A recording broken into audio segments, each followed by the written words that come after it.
उत्तर प्रदेश में चुनावी बिगुल बज चुका है और उसके चलते अब कई ऐसे मुद्दे आ रहे हैं जिससे लोग हैरान हैं, परेशान हैं। इनमें से एक मुद्दा है धर्मांतरण का। ऐसे कई मुद्दों पर बात करने के लिए हमारे साथ इस वक्त मौजूद हैं भाजपा एमपी रवि किशन जी। रवि किशन जी, आपका बहुत स्वागत है आज तक पर। पहला सवाल मैं आपसे ले रहा हूं, धर्मांतरण का मुद्दा इस समय गरमाया हुआ है। अलग अलग राज्यों से बातें आ रही हैं कि धर्मांतरण हुआ है, बड़े लेवल पर 1000 के ऊपर संख्या में हुआ है।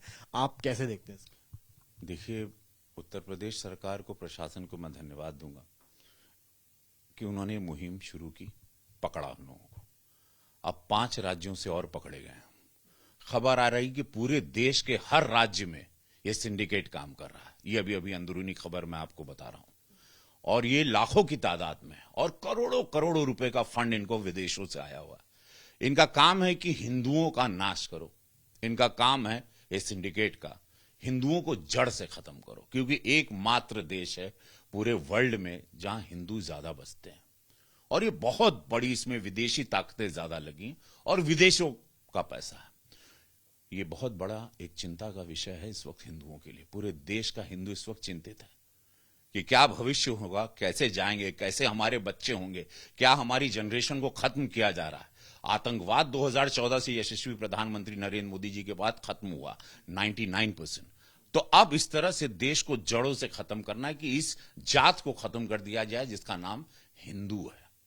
और ये प्लानिंग है। और अब देखिएगा, पूरे देश में से ये सिंडिकेट निकलेगा जहां पर ये कहा है कि हिंदू बच्चों को, हिंदू बेटियों को, इन लोगों को, इनका धर्म परिवर्तन करो, ये जात को खत्म करो, इनकी जड़ें खत्म करो, आने वाली नस्ल इनकी खत्म करो।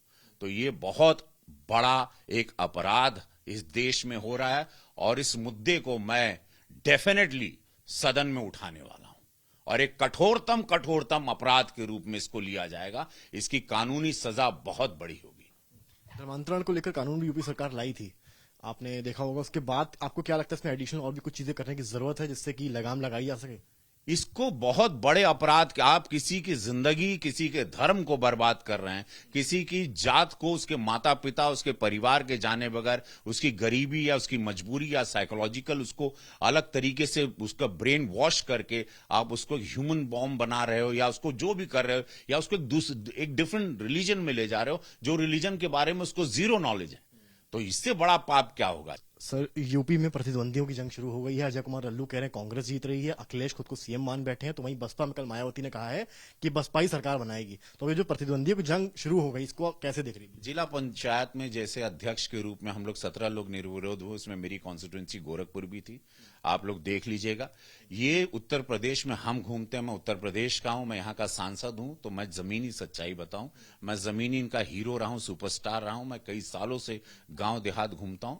मुझे पता है कि उत्तर प्रदेश को लॉ एंड ऑर्डर चाहिए था, वो मिल गया। उत्तर प्रदेश को तरक्की चाहिए थी, मिल गई। केंद्र सरकार और राज्य सरकार ने इतना काम किया जमीनी तौर पर हर तरीके से कि वो हमारी जीत का कारण होगा। हम लोग 350, आराम से 350 सीटें लेके आएंगे। उत्तर प्रदेश में भारतीय जनता पार्टी की, योगी जी के नेतृत्व में, उनके चेहरे पर हम लोग अपनी सरकार बना रहे हैं। ये आप लोग लिख के ले लीजिए। हम लोग को कोई भी भय नहीं है जमीन पर चुनाव लड़ने का, क्योंकि हम लोगों को अपनी उपलब्धियों को खाली गिनाना है कि भारतीय जनता पार्टी ने, केंद्र सरकार यशस्वी नरेंद्र मोदी जी ने, पूज्य योगी महाराज जी ने जमीन पर काम क्या किया। हम सारे कार्यकर्ता निकल गए हैं और अभी से निकल गए और हम लोग कार्य अपने गिनवा रहे हैं। कोविड में भारतीय जनता पार्टी का सारा कार्यकर्ता, 18 करोड़ कार्यकर्ता जमीन पर था। जहां की ये जो पार्टियों के आपने नाम लिए, बसपा, सपा, कांग्रेस, इनके नेता अपने संसदीय क्षेत्र में नहीं गए। ये लोग अपने संसदीय क्षेत्र में नहीं गए कोरोना काल में। तो ये जनता को क्या मुंह दिखाएंगे? किस मुंह से जाके जनता इनसे पूछेगी कोविड में कहां थे, जब सिलेंडर नहीं था? कोविड में आप कहां थे? कोरोना में जब हमारा परिवार मर रहा था, आप हमारे सांसद थे, आप हमारे विधायक थे। तो बसपा, सपा, कांग्रेस ये जवाब लेके जरूर वोट मांगने जाए कि वो लोग कोरोना काल में कहां थे, जहां भारतीय जनता पार्टी के मंत्री से लेके विधायक गण, सांसद गण, कार्यकर्ता, एक हर मुख्यमंत्री कोविड से निकल के जमीन पर काम कर रहे हैं। और 15 दिन में सारी चीजों का हम लोगों ने कवर किया। इतने बड़े, आज ये पूरा एक देश है, 24 करोड़ की आबादी है उत्तर प्रदेश। किस मुंह से ये लोग वोट मांगेंगे और कौन इनको वोट देगा? क्या बात करते हैं लोग, कहां काम किए हो आप, किस मुंह से जाएंगे अपनी बिरादरी से वोट मांग के दिखा दें। इनकी बिरादरी के लिए खड़े नहीं थे, अपने संसदीय क्षेत्र के लिए इनका सांसद खड़ा नहीं था। किस मुंह से ये लोग बोलेंगे हम सरकार बनाएंगे? क्या मुंह है इनके पास? कौन सी शर्म लेके जाएंगे ये?